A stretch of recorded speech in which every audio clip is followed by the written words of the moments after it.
Okay. You are ready? I'm ready, yes. Okay.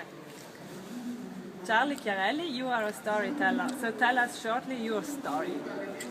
All right, I was born in Racalmuto, Sicily, and I was 6 months old when we emigrated from Sicily as agrarian, self-sufficient farmers, poverty farmers, like all of the southern Italians who had come to Canada. And we moved to the most industrial area in Canada, Hamilton, Ontario, in the English-speaking part. And for some strange reason, I stumbled into education. So I have 2 degrees. I have a master's in psychology and a master's in social work. But concurrent with all that, and a job as a counselor and then an administrator of psychiatric programs, concurrent with that, I, at the age of 8, became a very proficient harmonica player. I started at 8. And harmonica kind of led me into storytelling, because at first I only accompanied storytellers with my instrument, and then was coaxed into becoming a storyteller. And that has brought me here. How's that? This is good. Your roots are in Racalmuto, Sicily, how you said before. Yes. How do you live the connection with your old country? Well, this is a connection with my old country, but I do go to Sicily often. I visit my relatives, but I also have dear friends that I met 30 years ago when I was... 30 years ago I got a job. I came here to teach English 30 years ago. I actually studied linguistics and have a certificate as a teacher, but never used it here because they didn't hire me. At that point I was not a citizen, and they were insistent that if certain jobs... Anyway, the point is, I got a job at Club Med in Sicily. So imagine, I'm a Canadian, I get a job at Club Med in Sicily. So my Italian gets a little better, and I get reoriented to my Sicilian, and I meet my relatives for the first time since I emigrated at the age of 6 months. But my connection is grander than that, because Gargnano I'm connected to here, Rome, let me see, Perugia. I came to, with my children when they were in grade 5 and grade 7, because I wasn't going to teach them Italian because they would have learned bad Italian. So they went to grade 5 and grade 7 in Perugia, and I did a jazz festival there. I think Italy is absolutely, because I don't have to endure the politics and just enjoy the social aspect and the artistic aspect. I think it's fucking fantastic. So, storytelling. For you, is it an art, a ritual, a need, a hobby, a job? Tell us what. No, you know what? I was one of those fortunate people that moved directly into. Once I became a storyteller, it was already an art and a job, concurrent with another job. It didn't make big money, but it was immediately like that.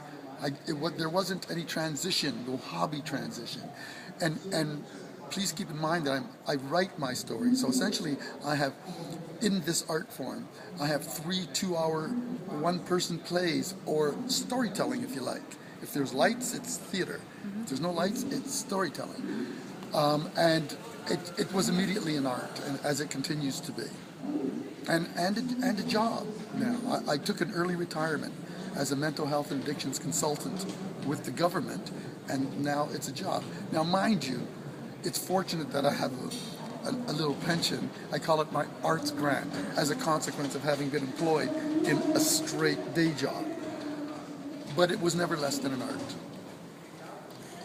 Your stories tell about the big Italian-European immigration to America. Why this focus? What does attract you to this topic?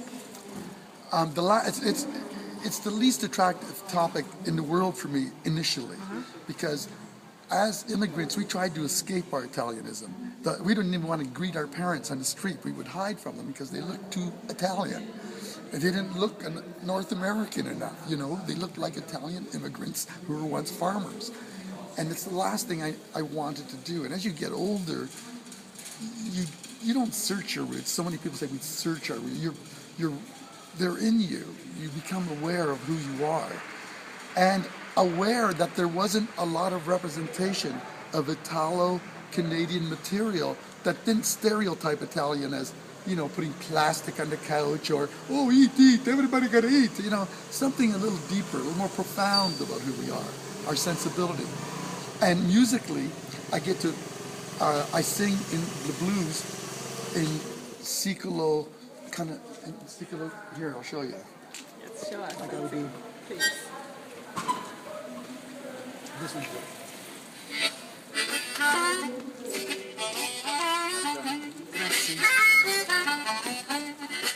Strana lingua inglese, non capisci un zero tagliato. Strana lingua inglese, non capisci un zero tagliato. Sicilia lontano e mangi il pane scordato.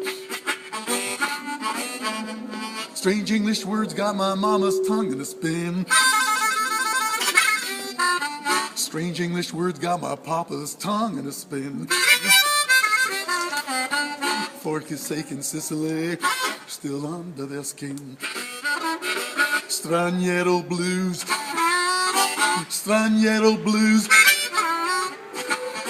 Arrangiarsi in Canada, straniero blues. You see, there isn't people doing that. Nobody does that. It brings a whole new dimension to being Sicilian instead of just going,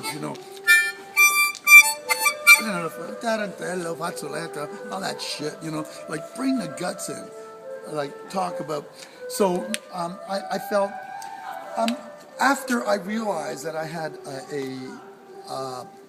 a penchant, a proclivity for that kind of thing, it became a responsibility. It still is, to this day, a responsibility to represent us in an artistic way, not over there starving Sicilians, gotta make us some money so we could eat, have a house and the kids. There's more than food that has to be consumed. And we have assimilated with the culture. And so I want to represent an assimilated Italo-Canadian. And by the way, I now have an Italian citizenship. So I have dual citizenship. I think that's wonderful. It gives me una gamba qui, una gamba lì. Una coscia qua, una coscia già, as my mother would say. Thank you. Thank you very much for the interview. Oh, hey, that was wonderful. That was easy. Great. That's all.